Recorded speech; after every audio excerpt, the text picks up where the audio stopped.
Why do good people keep losing the same battle? You pray, you promise God you'll change, and by Friday, the same old sin has you again. Most Christians think this means something is wrong with them, that they don't have enough willpower, that God is disappointed and waiting for them to finally get it right. But here's what most people miss. The Bible never tells you to fight the flesh with willpower. It gives you tools, real, specific, repeatable tools, and most believers have never been taught what they are. Today, I want to show you the hidden truth behind the war within, the 7 weapons God already placed in your hands. So ask yourself honestly, are you fighting the flesh with your own strength or with the weapons God actually gave you? To understand this, we have to go back to a man who wrote more about this war than anyone else in Scripture, the Apostle Paul. Paul was not a theory teacher. He was a man who felt this battle in his own body. In Romans chapter 7, he says something almost shocking for an apostle to admit. He describes wanting to do good, but doing the very thing he hates instead. He calls himself, in his own words, a wretched man. Most casual readers skip past this. They assume Paul is talking about his life before Christ, but historical context tells us otherwise. Paul writes this as a mature apostle deep into his ministry, likely from Rome or Corinth, addressing believers who already had the Spirit. This is not a pre-conversion confession. This is an apostle telling the church, even filled with the Spirit, the flesh does not go quietly. That's the hidden knowledge most sermons skip past.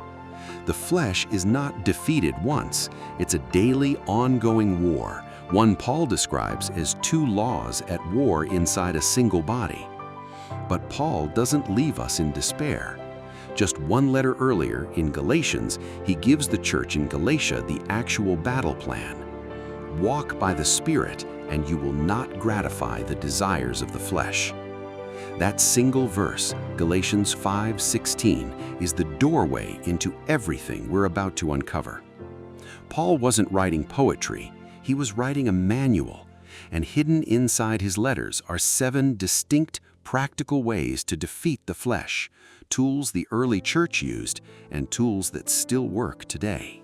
Walking in the Spirit.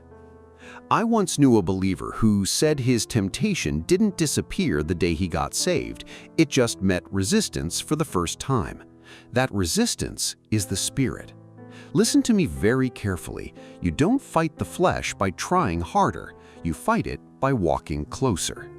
Galatians 5:16 promises that walking by the Spirit blocks the flesh's power before it even starts. Not white-knuckle effort, step-by-step nearness. Putting the flesh to death. Paul doesn't say the flesh was weakened, he says it was crucified.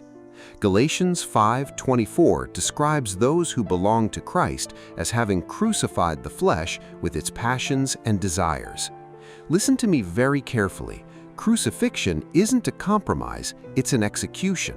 Not negotiation, death. So, what does this mean for your week? It means the next time temptation whispers, you don't panic, you reach for a tool. Walk in the Spirit. Put the flesh to death daily. Renew your mind. Watch and pray. Fast the body. Walk in true fellowship. Carry the Word within you. In one breath, walk, die, renew, watch, fast, fellowship, and carry the sword. And hear this clearly.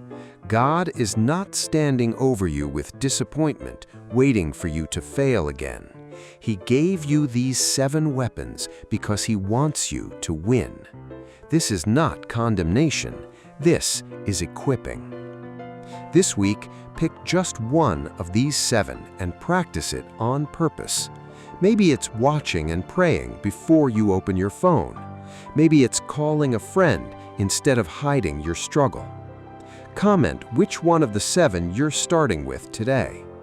If this reached you, share it with someone still fighting alone. And if you want more hidden truths from Scripture, subscribe. There's more waiting. God bless you, my brother, my sister.